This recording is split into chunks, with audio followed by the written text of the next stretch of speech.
Gracias por seguir con nosotros. Continuamos compartiendo Campo de Precisión.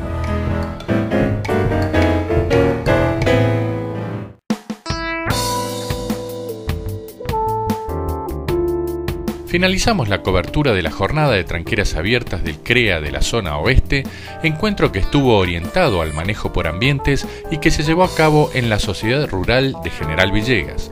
Allí conversamos con uno de los oradores de la reunión, quien expuso sobre la influencia de las napas en el manejo agrícola de la región pampeana, las oportunidades y riesgos que las mismas generan y las claves para su manejo.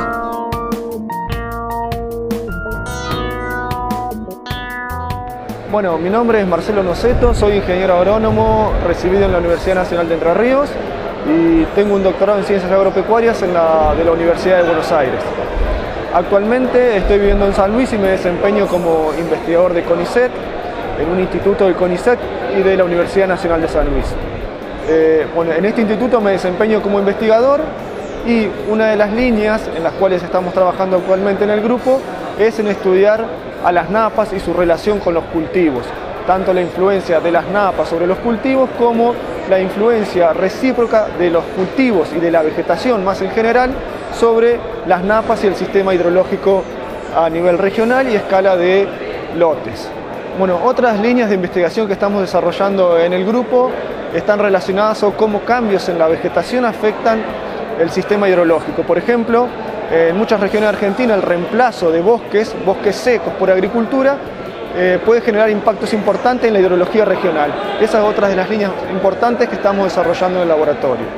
Y relacionado con esto, el reemplazo de bosques secos por agricultura, además de impactos hidrológicos, puede también afectar el clima local y regional.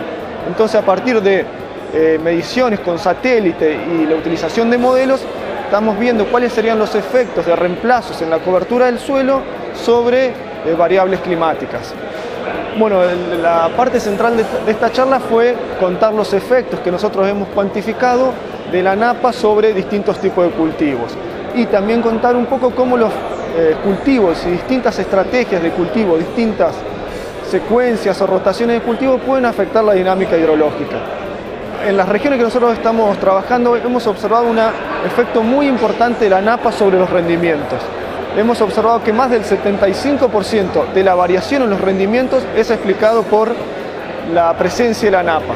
Y en aquellas zonas donde tienen napas a profundidades óptimas, es decir, por ejemplo entre 1,5 m y 2,5 metros para maíz o soja, estos cultivos renden hasta 3 veces más que en zonas que no está presente la napa. Por lo tanto, el efecto sobre la producción y los rendimientos es muy notable. Por lo tanto, cuantificar bien los efectos y entender muy bien cómo responde el cultivo va a redundar a la larga en un mejor manejo y una mayor eficiencia en el manejo integral del cultivo. Como mencionaba, la napa tiene un efecto importante sobre los rendimientos, pero estos efectos no son homogéneos en los distintos ambientes, sino que es necesario cuantificarlos, cuáles son las profundidades óptimas y los niveles de salinidad para cada cultivo y para cada región. Es esperable que cambios en la textura edáfica generen cambios en la curva de respuesta, de profundidad en función del cultivo. Entonces, en función de esto, lo ideal sería comenzar a medir las variables principales, es decir, profundidad de napa y rendimiento, y tratar de asociar cambios en el rendimiento a la profundidad que se mide en el campo. Y para esto es necesario tanto medir la profundidad como medir el rendimiento en determinados puntos de los campos.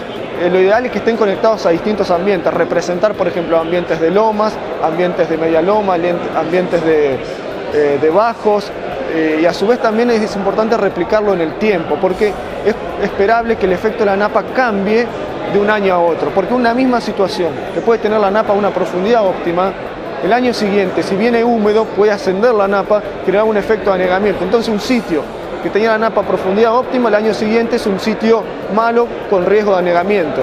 Y a su vez puede pasar lo contrario, que un sitio que tenía riesgo de anegamiento baje la napa, el año siguiente se transforma en un sitio óptimo.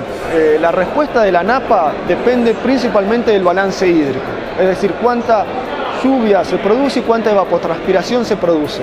Bueno, en el caso del maíz, la disponibilidad de agua es crítica en la definición de rendimientos.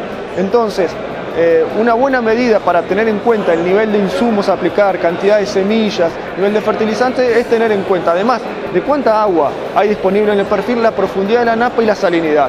Si está a profundidad óptima, ya sabemos que una determinada cantidad de milímetros van a estar disponibles aportados por la napa. Entonces es como un reaseguro que nos permite definir mejor el nivel de insumos para aplicar para maíz.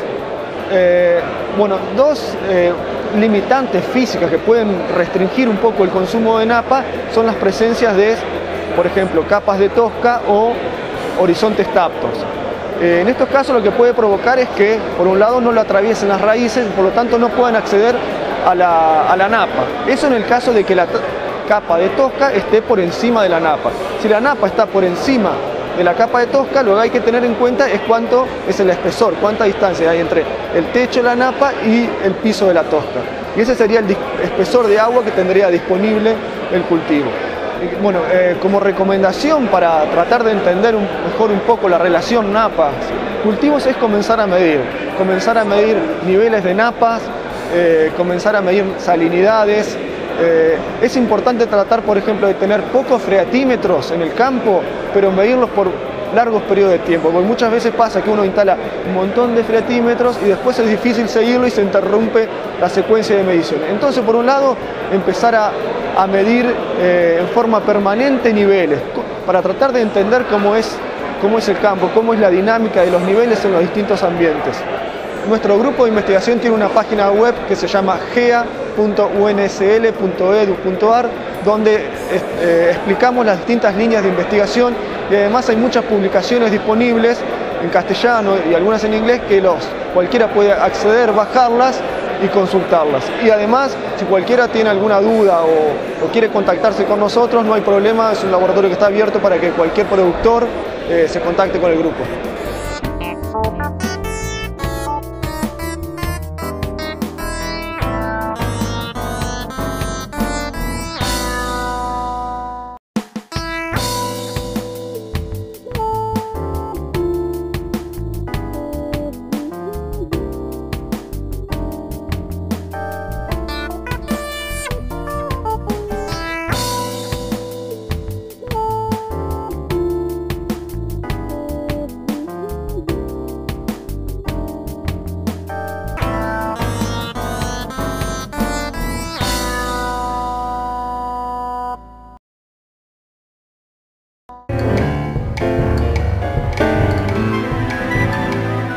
En solo unos instantes nos volvemos a encontrar para continuar compartiendo Campo de Precisión.